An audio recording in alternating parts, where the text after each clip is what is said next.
Greg, son conseiller, lui, parle d'investir dans des obligations buy and hold ou du portage obligataire. Il nous demande de quoi il s'agit. C'est d'abord une créance, l'obligation, c'est un titre qui est émis par une entreprise, et on sait que le marché obligataire dans son ensemble est assez méconnu en réalité des particuliers, parce que si c'est un marché organisé, c'est pas un marché centralisé.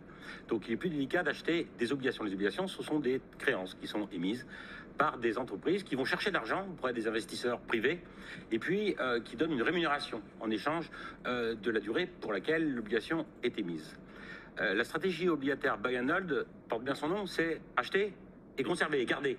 Et donc, il y a tout un tas de fonds à échéance, de fonds datés aujourd'hui, qui permettent aux investisseurs, puisque chaque chouche d'obligataire représente des montants relativement conséquents, c'est minimum 100 000 euros, 100 000 dollars, et on est plutôt dans les 200, 300 000 dollars assez classiquement, donc c'est compliqué d'aller acheter, de se constituer un portefeuille obligataire. Donc on achète des fonds, des OPCVM, des OPC, qui détiennent ces obligations, et ils ont des échéances.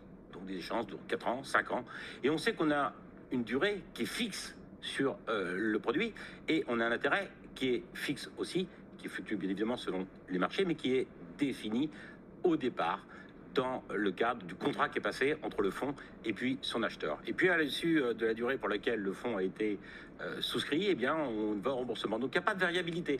On ne réinvestit pas, le gérant ne réinvestit pas quotidiennement, j'allais dire, au fur et à mesure du remboursement des obligataires. Juste 130 000 milliards de dollars, c'est la profondeur du marché obligataire. Okay. C'est supérieur au marché action, 110 000 milliards de dollars. Mais le conseiller Greg lui propose une alternative. S'il ne veut pas faire de l'obligataire en buy and hold, il lui propose au contraire du portage obligataire. C'est la même chose. C'est la même chose. Le portage obligataire, c'est qu'on dit à situation. Il y a de l'intérêt aujourd'hui. Pourquoi? Parce que les taux de la Banque centrale à 4% de la BCE sont vraisemblablement amenés à baisser. Et donc, si ça baisse, le rendement des obligations passées, des obligations émises, va s'accroître. Et donc, il s'agit de cristalliser le taux aujourd'hui sympathique.